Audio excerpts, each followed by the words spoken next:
Muy buenas noches, estimados estudiantes. Vamos a iniciar la clase correspondiente a la semana número 5. Para ello tenemos acá un tema bastante interesante, que es la integración geográfica de la economía. ¿Cómo sucede este proceso? Hoy, ¿cuál es el propósito de esta clase? Vamos a reconocer las características de la integración geográfica territorial de la economía.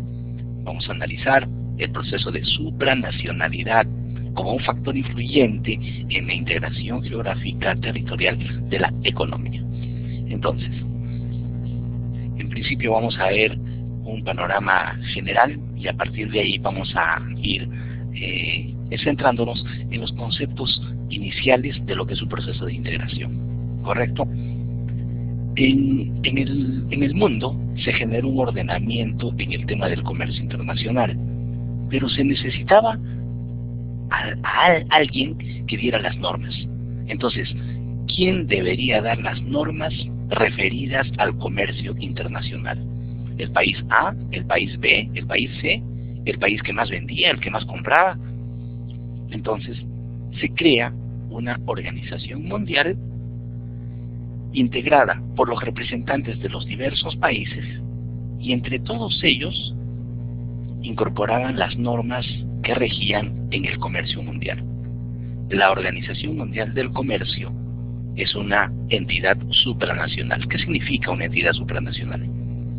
Son aquellas entidades que dan normas que son aplicables en todos los estados. Entonces, desde este organismo internacional se generan entonces propuestas normativas de cómo debería ser.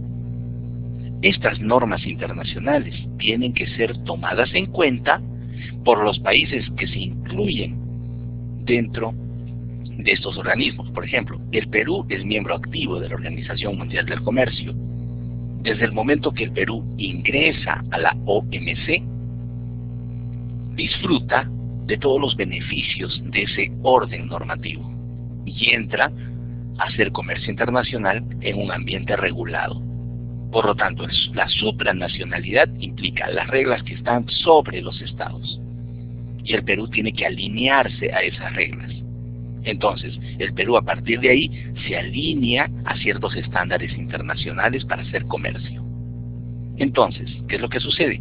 Los países que se van alineando a la OMC y van cumpliendo las normas internacionales pueden generar comercio entre ellos. Y eso implica construir una especie de club. Tú estás cumpliendo con las reglas internacionales, sí, yo también. Tú perteneces eres miembro perteneciente a la OMC, sí, yo también. Entonces podemos hacer transacciones económicas, transacciones comerciales, transacciones financieras. Sí, correcto. Entonces los países se van agrupando.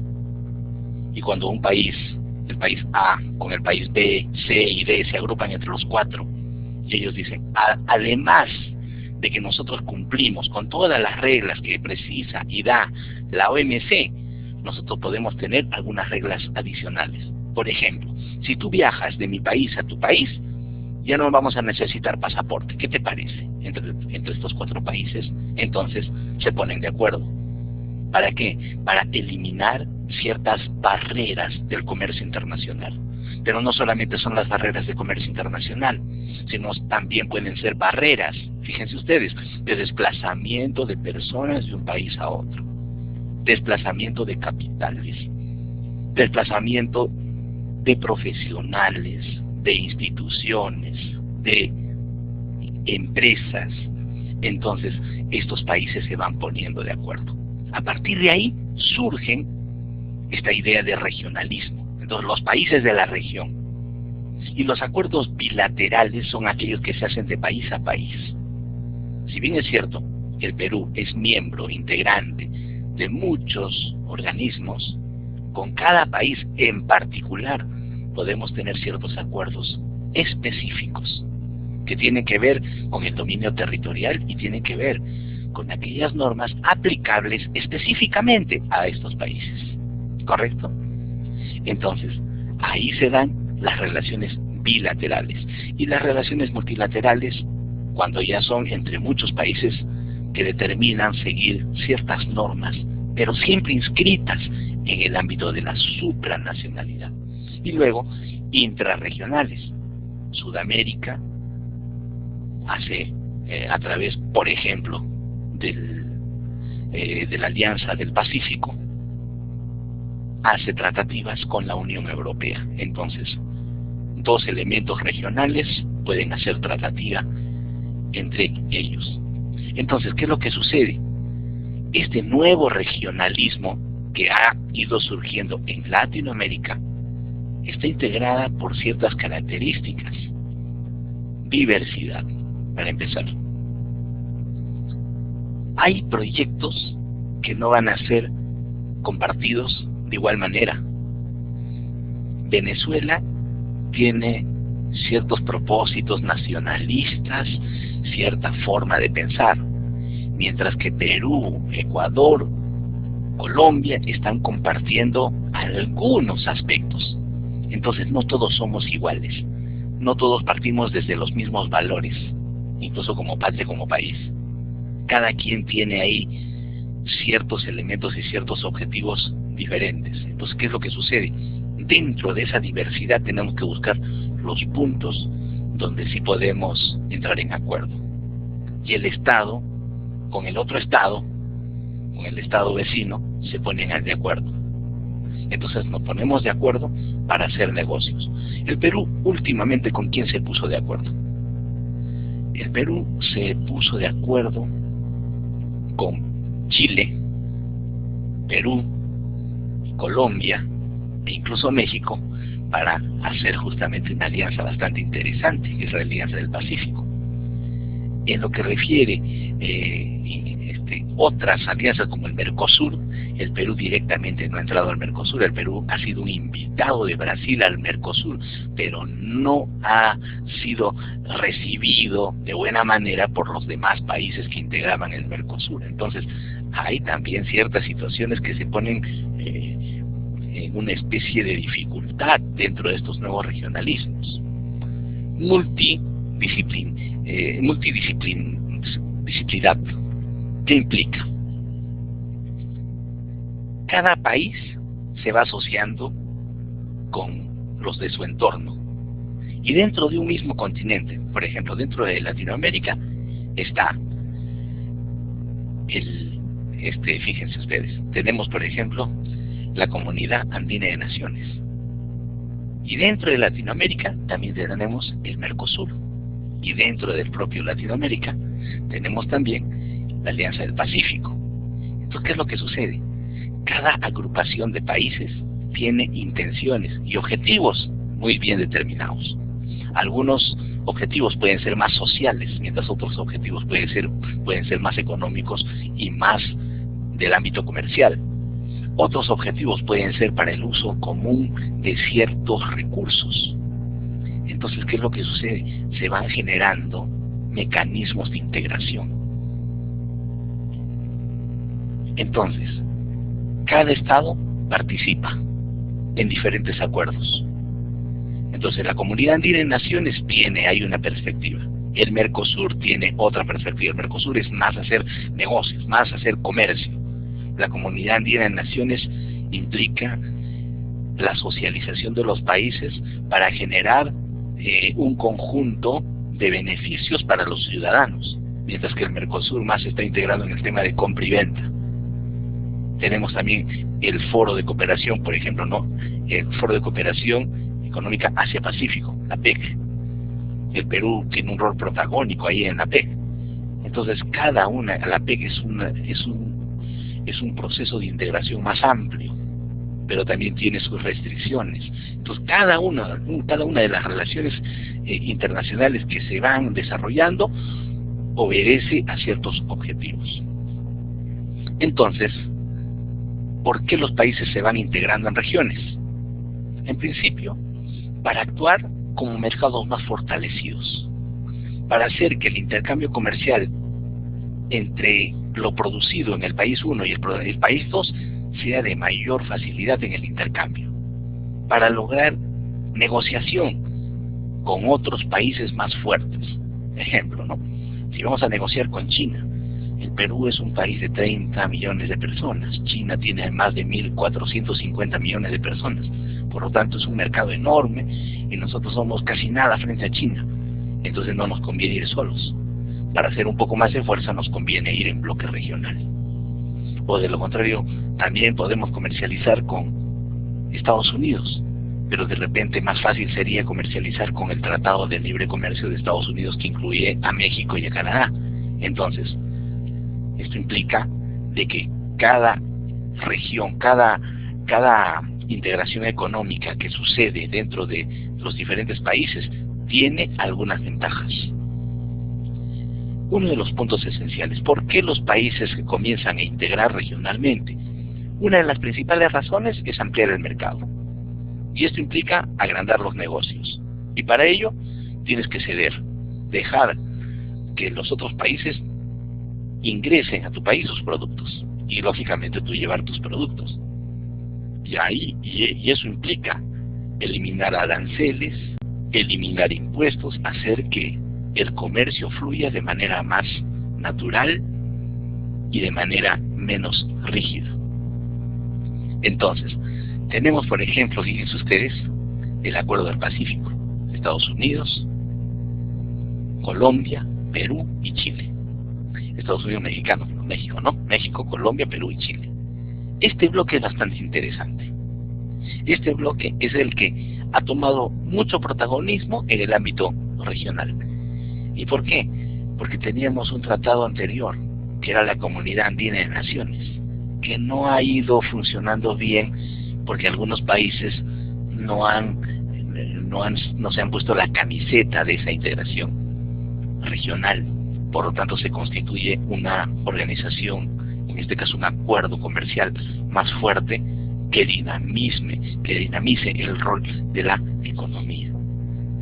Entonces, actualmente, una vez que ya se determina hacer un tratado de libre comercio, quien finalmente lo vuelve realidad es el ámbito empresarial, el empresario. En este caso, las grandes empresas de cada país son las que entrarán a hacer negocios. Entonces, una vez que ya tenemos un tratado de libre comercio, comienzan a darse ciertas ferias internacionales, ciertos encuentros de empresarios. ¿Para qué? Para comenzar a trabajar ya el tema comercial, los flujos de inversión, los flujos de comercialización. A partir de ahí, entre los países que van ingresando a estos bloques comerciales, tienen que respetar ciertas reglas. Tienen que hacer que el comercio sea transparente. ¿Qué implica ello? La información debe ser dada de manera muy veraz y tiene que haber la garantía de que el tránsito de mercancías del país A al país B esté totalmente esclarecido en sus reglas. ¿Quién paga los seguros? ¿Quién paga impuestos? ¿Dónde se pagan los impuestos? Y a partir de ahí, estas normas tienen que ser respetadas por todos. Y a partir de ahí se hace un establecimiento de un arancel común. Entonces, si tienes acuerdos conmigo, tu arancel será 2%. Si tú no tienes acuerdos conmigo, el arancel puede ser 8%, 9%. Entonces, a partir de ahí, se generan ciertos grupos de países que impulsan su propia productividad y son responsables de cumplir sus propias reglas y comienzan a tener una serie de ventajas entre ellos. Pero ¿qué es lo que puede suceder?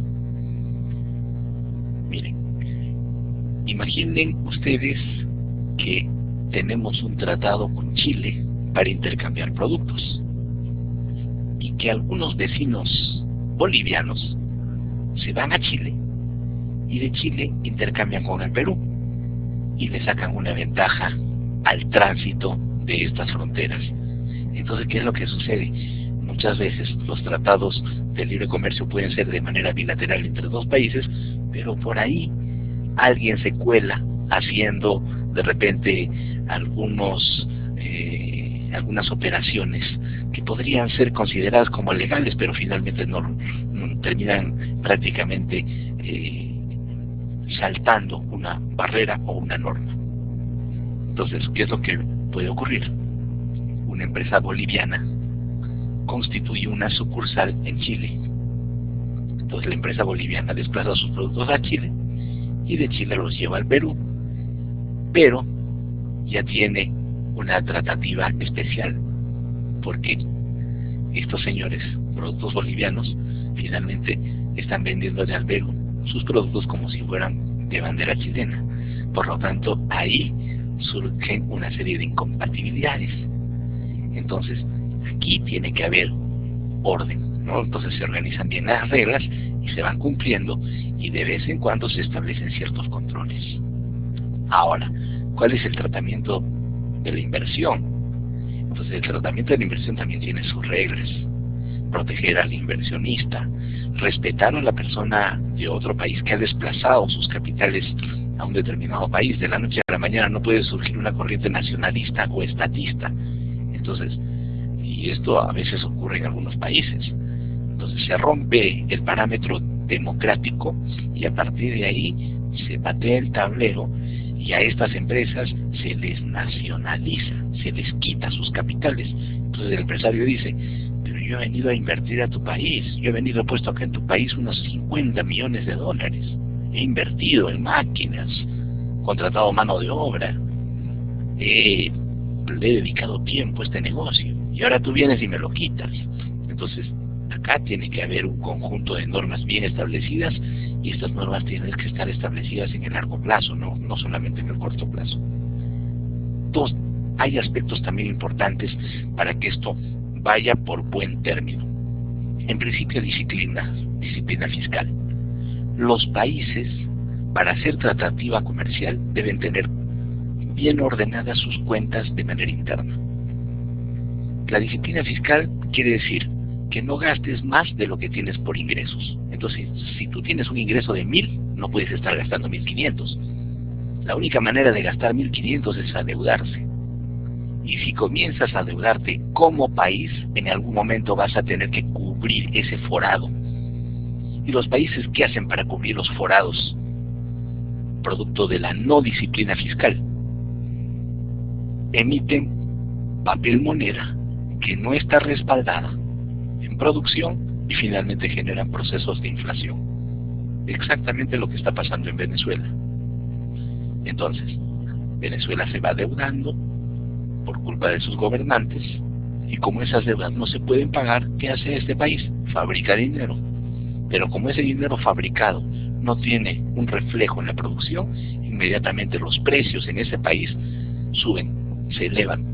Y cuando una economía está inflacionada, lamentablemente no es posible hacer tratativa comercial de modo internacional, porque tienes las cuentas, no las vas a tener organizadas y bien ordenadas.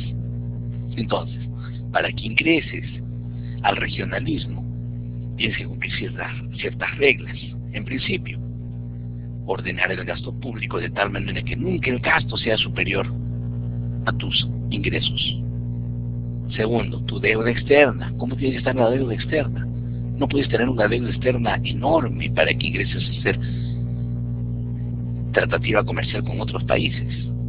Entonces, los organismos internacionales te dirán: si tú tienes una deuda amplia y grande y no estás pagando, es posible que en el comercio internacional falles. Por lo tanto, primero ordénate internamente. Entonces, la fijación de un tipo de cambio competitivo con una moneda estable será el otro requisito indispensable. Y a partir de ahí se va liberando el comercio, se libera también el tránsito de la inversión externa directa, y comienza también un conjunto de privatizaciones. El Estado le da oportunidad a las empresas privadas para que ingresen al país, puedan invertir, puedan ganar. Es más, les puede ceder vía privatización un conjunto de empresas, un conjunto de repente inversiones nacionales, las cedemos a terceros, pero siempre con una retribución. La desregulación tiene que ver con brindar y eliminar, brindar las posibilidades para la inversión y eliminar aquellas barreras que no permiten que la inversión fluya. Pero ahí hay que tener cuidado con tres aspectos. no se puede ser muy flexible con las normas laborales. Al trabajador se le tiene que respetar y la empresa que llega tiene que ser respetuosa de las normas laborales. Segundo, las normas tributarias. Viene una empresa, tiene que cumplir y pagar con todos sus tributos, los tributos que se establece para los nacionales y para los internacionales. Tercero, el aspecto ambiental. No puede ser que llegue una empresa y finalmente nos deje un problema con una mina que no se ha cerrado. Por lo tanto, se genera contaminación y se genera vulnerabilidad dentro de los espacios naturales. Entonces estos tres temas tienen que ser tratados de manera muy específica y no se puede desregular en estos temas. Entonces, otros temas sí pueden ser desregulados, pero los temas del ámbito laboral, tributario y ambiental tienen que ceñirse a un cierto respeto. Derechos de la propiedad definitivamente tienen que estar bien cautelados. Y a partir de aquí, con esta perspectiva inicial, entramos a lo que es un proceso de integración económica. Vamos a ver cómo se produce. En principio, fíjense ustedes, hay una teoría de integración. Los cambios estáticos son los de corto plazo y los cambios dinámicos son los de largo plazo. Cuando se producen procesos de integración de un país y otro, se van a producir ambos cambios. Ejemplo, Perú y Chile han decidido integrarse económicamente. Entonces, el Perú le venderá zapatos de cuero a Chile. Pero en Chile hay productores de zapatos de cuero. Entonces, el producto peruano, zapatos de cuero, ingresa al mercado chileno. Y el empresario chileno se da cuenta de que los zapatos peruanos tienen buena calidad, tienen buen diseño, buen acabado, y están entrando a un precio menor. Y él, desde Chile, no puede competir, porque los costos que tiene en Chile no le permiten ser competitivo con estos zapatos. Entonces, lógicamente, ¿qué está sucediendo ahí? Ahí hay un efecto estático, hay un efecto de corto plazo. Entonces, el Estado chileno advierte que eso está sucediendo y lógicamente trata de orientar a ese conjunto pequeño de artesanos a que de repente cambie de actividad. Porque en tema de zapatos es posible que el país del sur no pueda ser competitivo con la producción que viene del Perú. Entonces, ¿qué es lo que sucede? Esos son los efectos de corto plazo, que a muchas personas no les va a gustar. Pero en el largo plazo, ¿qué sucede? El Perú se beneficia porque va a desplazar su producción a Chile, y Chile va a obtener zapatos de buena calidad y a mejor precio. Por lo tanto, hay un beneficio común. El dinamismo del comercio en el largo plazo hace que estas relaciones comerciales y el hecho de que en Chile se comiencen a comprar zapatos peruanos de buena calidad sea también una ventaja para todo el mercado chileno.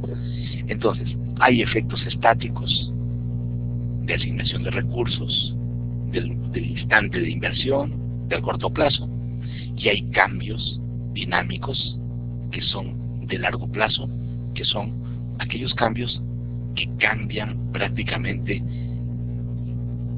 la tendencia de muchas variables.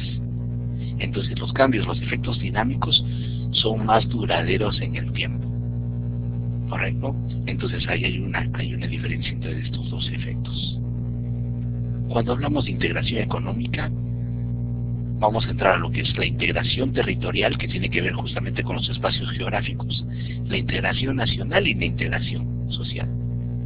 La integración territorial, fíjense, desde el ámbito histórico, hemos tenido tres modelos. La conquista, un país entra y somete a otro, territorialmente lo ha avasallado.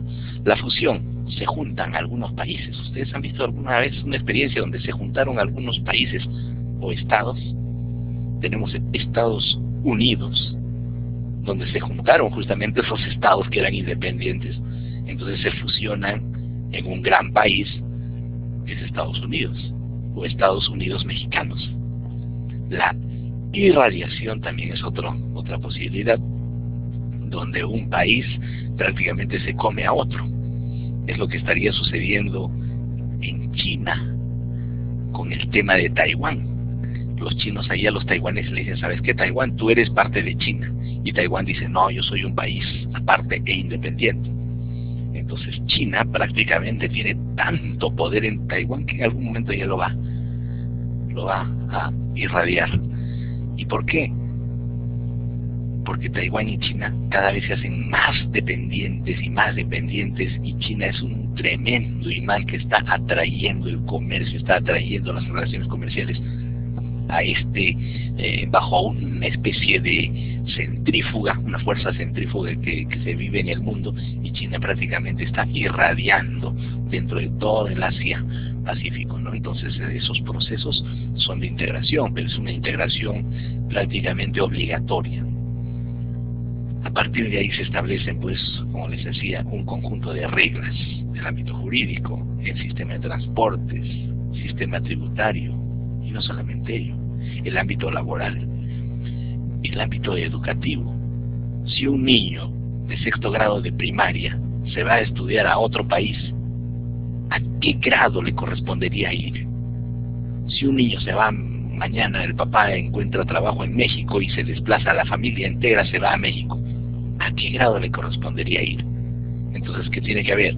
Se comienzan a revisar los tratados internacionales, y en algún punto los tratados internacionales han tenido en cuenta el ámbito educativo. El convenio Andrés Bello, por ejemplo. El convenio Andrés Bello habla justamente del ámbito educativo. ¿Qué pasa cuando un niño de 3er grado de primaria se va a vivir con sus padres y con toda su familia a otro país? ¿Dónde le corresponde estar? Si es parte del convenio Andrés Bello, las notas de un país con las notas de otro país son compatibles. Fíjense ustedes.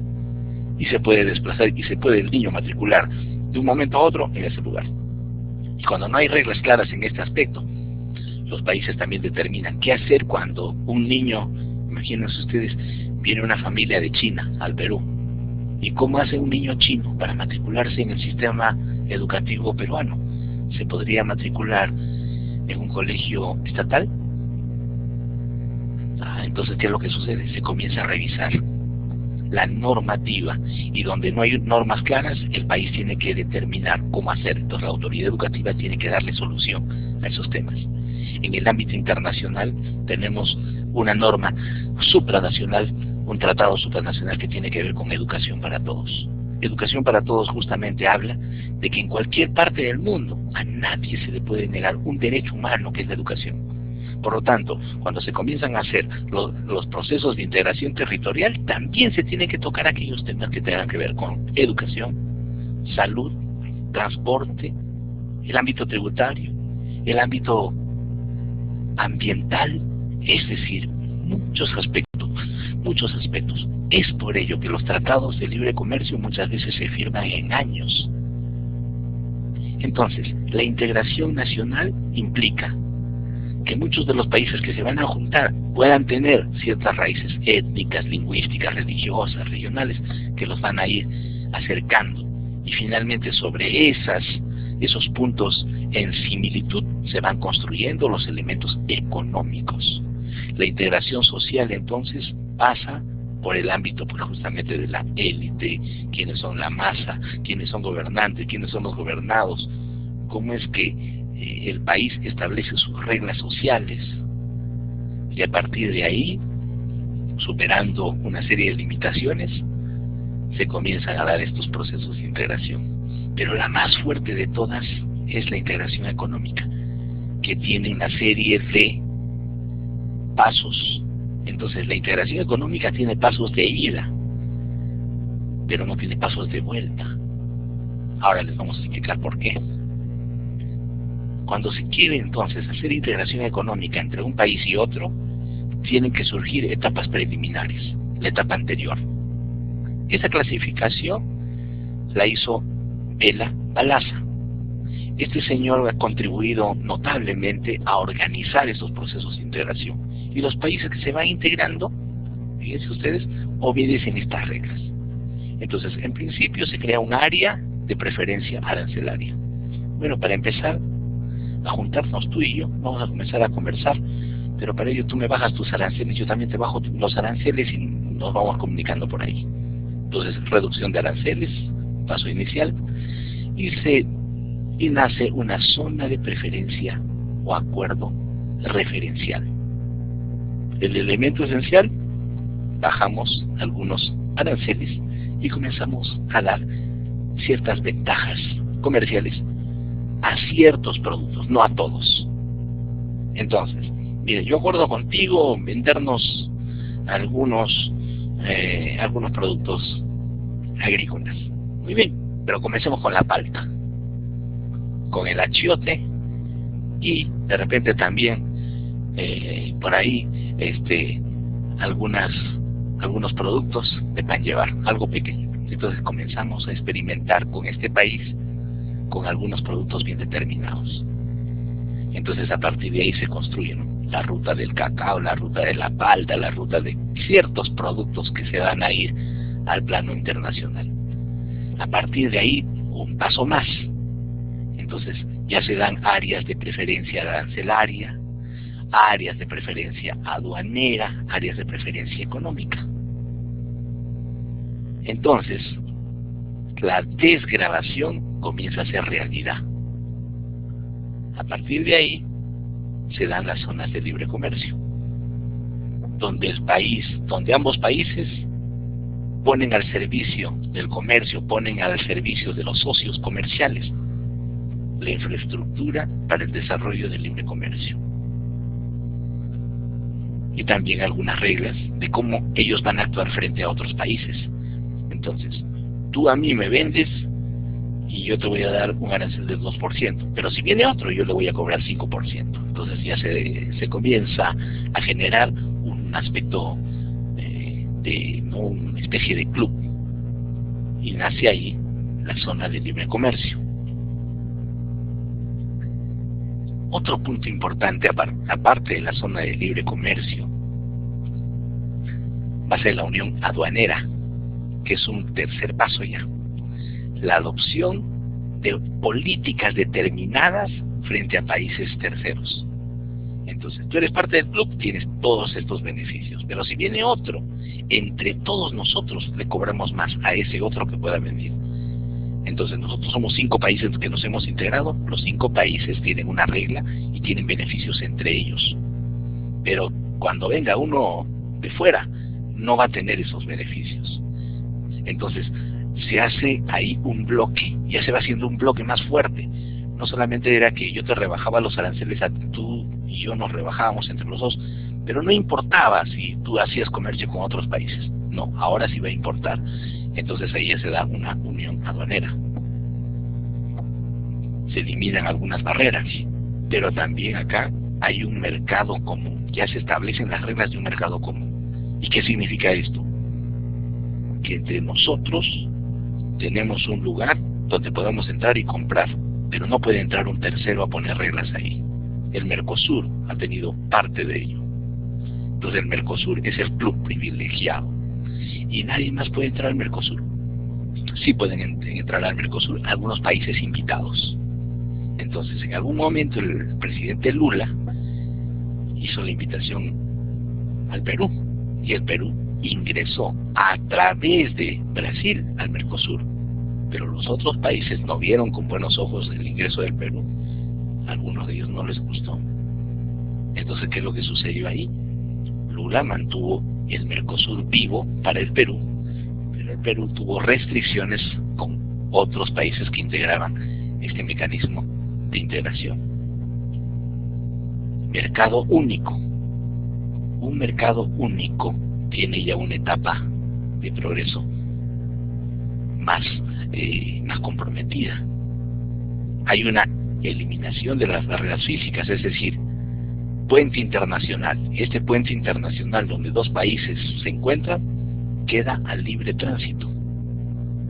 Entonces las personas van y vuelven, llevan productos y traen productos, lógicamente con sus documentos, pero quedan eliminados ciertos aspectos de regulación arancelaria y el mercado se hace más fácil.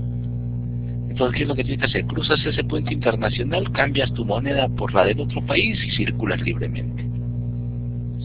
pero ¿qué pasaría si ya no queremos cambiar moneda?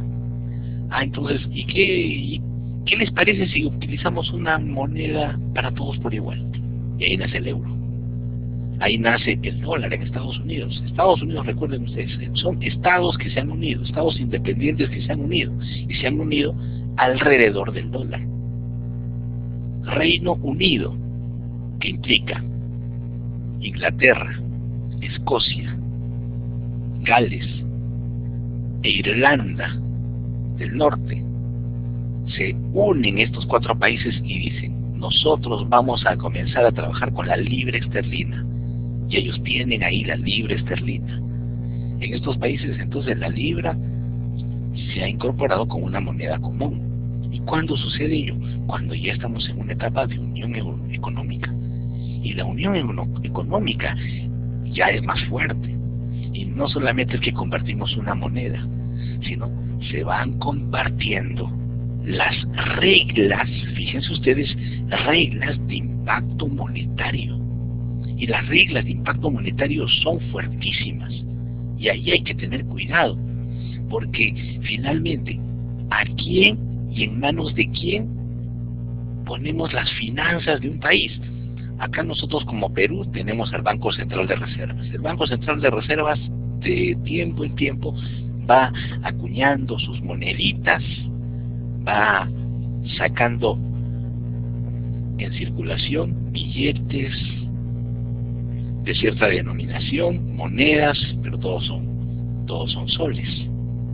Imaginen ustedes, hacemos este tipo de tratativa con Colombia, y a partir de ahí, ¿quién pone la moneda? ¿Quién imprime? ¿Quién produce la moneda? Entonces de repente en algún momento, imaginariamente con Colombia nos juntamos, y ya no brilla ya el sol peruano, ni tampoco la moneda colombiana, y sacamos de repente una moneda especial. Y esa moneda, ¿quién la va a direccionar? Entonces habría que unir la intención de los bancos centrales.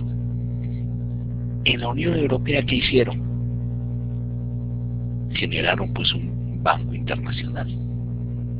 Entonces se tiene ahí en Bruselas la autoridad monetaria, donde todos los países la integran, pero ningún país puede prácticamente deshacer ese acuerdo. Pero ¿qué se hace para ingresar a ese club tan beneficioso?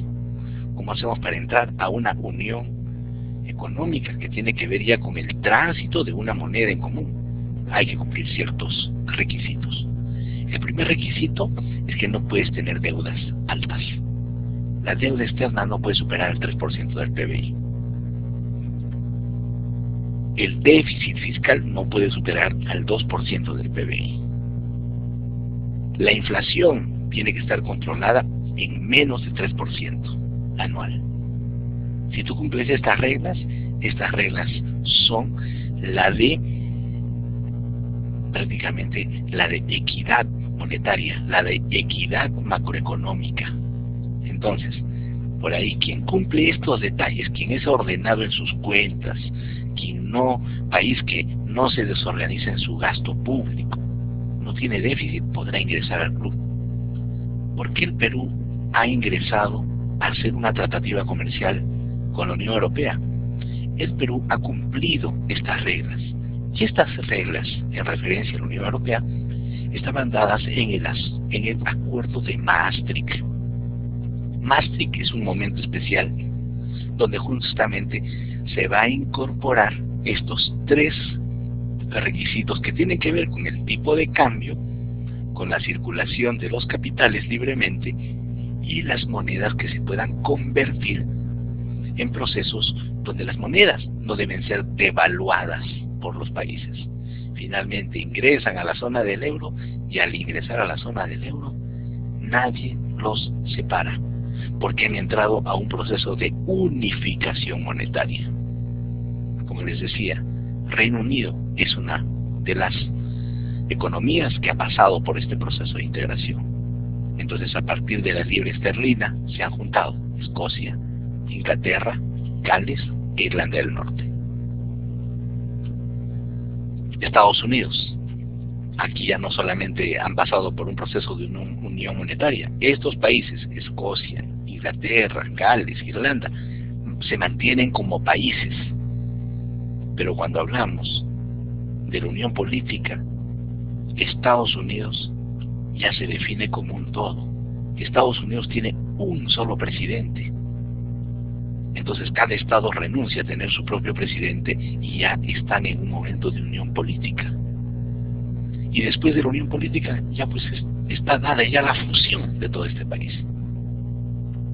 Entonces, el otro punto, la integración económica llega hasta aquí. Este es ya la cúspide de la integración económica que termina en una unión política. Ahora imaginen ustedes en algún momento qué pasaría con el Perú si se produce este aspecto de integración económica, de poco en poco se van dando los pasos y finalmente nos integramos con muchos de nuestros vecinos. ¿Realmente convendría eso? Y luego vienen ya los acuerdos en materia de defensa. Lógicamente se tiene el tema bélico. Entre Corea del Sur y Corea del Norte ya está surgiendo este tipo de acuerdos. Entonces un pacto entre todos aquellos países que sacan cara por Corea del Sur y aquellos países que se están asociando a las intenciones de Corea del Norte.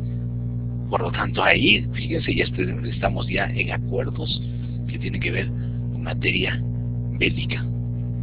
Haciendo un resumen de esta clase, estas son las fases o grados de integración económica. Comienza de manera sencilla con un área de preferencia aduanera, una zona de libre comercio, ya un desarme arancelario y comercial, la unión aduanera que tiene que ver ese desarme comercial, más tarifas de exterior común que hacer un bloque frente a terceros.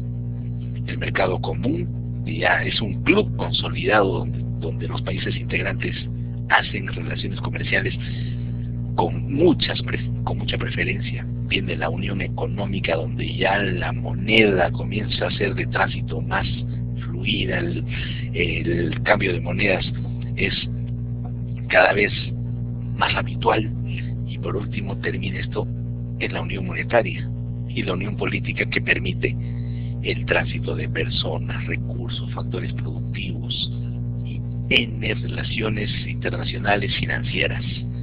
Entonces, este es un proceso de integración. ¿Y esto transforma la geografía económica? Definitivamente la transforma. Y se hacen bloques. Un bloque fuerte ha sido la Unión Europea.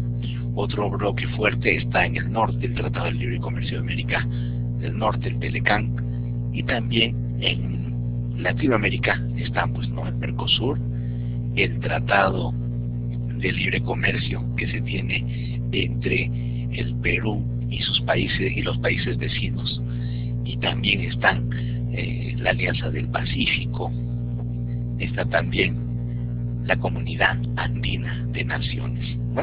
Entonces, a partir de ahí, fíjense ustedes, ya el mundo comienza a tener la participación ya no de países individuales, sino bloques económicos consolidados. Hasta aquí la clase del día de hoy. En la clase presencial, fíjense ustedes, en la clase presencial vamos a tener algunos ejemplos de esta integración. Podríamos ver la conformación de la Unión Europea, cómo se ha conformado y cómo es que se llegó hasta entrar en la existencia del euro y cuáles han sido las consecuencias monetarias de esta inclusión. En la clase presencial vamos a complementar este tema con lo que es la creación de justamente esta unión monetaria que es la Unión Europea, y vamos a ver el pro y contra de estos procesos de integración. Para la próxima clase, que va a ser presencial con los amigos de Huancayo, les voy a pedir un tema para que puedan ustedes presentar un trabajito de momento. En ese instante lo vamos a hacer y ustedes puedan tener por ahí alguna posibilidad de incrementar su calificativo. Para ello, ¿qué tiene que traer? Traigan información referida a lo que es la convergencia económica. ¿Qué es un proceso de convergencia económica? Correcto. Traigan información referente a ese tema y en clase, junto con el tema de la Unión Europea, vamos a hacer un trabajito simple con ese tema en particular. Bueno, hasta aquí mi participación por el día de hoy y nos encontramos el próximo sábado en Huancayo. Y lunes estaremos haciendo la videoclase de la semana número 6. Muchas gracias por la atención que han brindado a esta clase y si tienen alguna pregunta, por favor pueden hacérmela en este instante.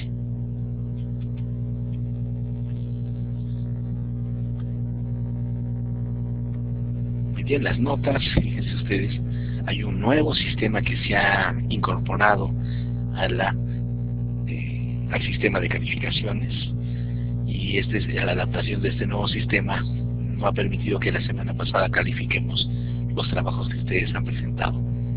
Esta semana se están haciendo todas las clasificaciones y tenemos los docentes hasta el día 28 de este mes para cargar todas las notas.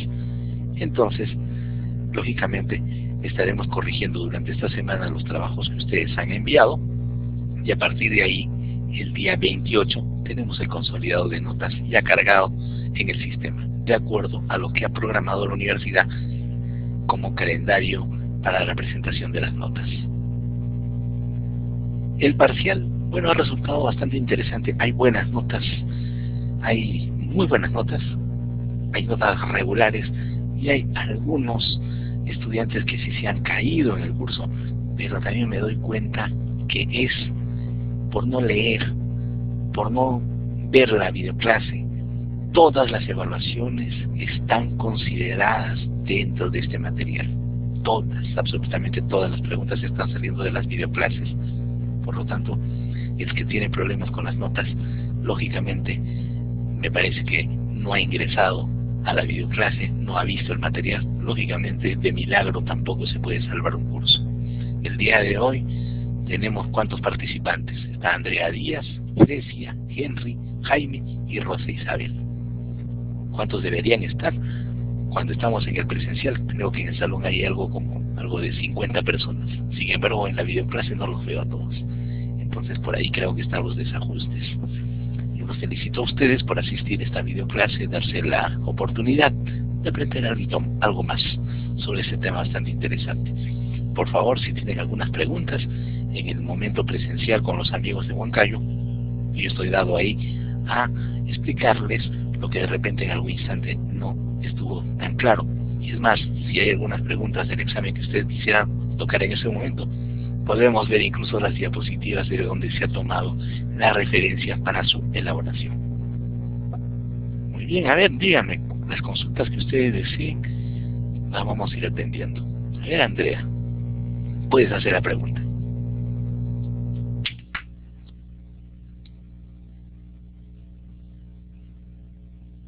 Correcto, si has enviado tu ensayo, muy bien, excelente. Esta semana estamos haciendo la corrección. No hay problema, lo importante es que hayas enviado el ensayo. Si es en Word, me parece mejor, más fácil de poder corregirlo. En Word o en PDF está muy bien, no se preocupen, lo importante es que ustedes hayan hecho un trabajo y que se note cuánto han analizado para justamente redactar el ensayo que se les ha perdido. No hay problema, estamos para ayudarlos. Muy bien, entonces cerramos la clase del día de hoy. Muchas gracias por la atención que han brindado y nos encontramos en la clase presencial este sábado en Huancayo. Muchas gracias. Buenas noches.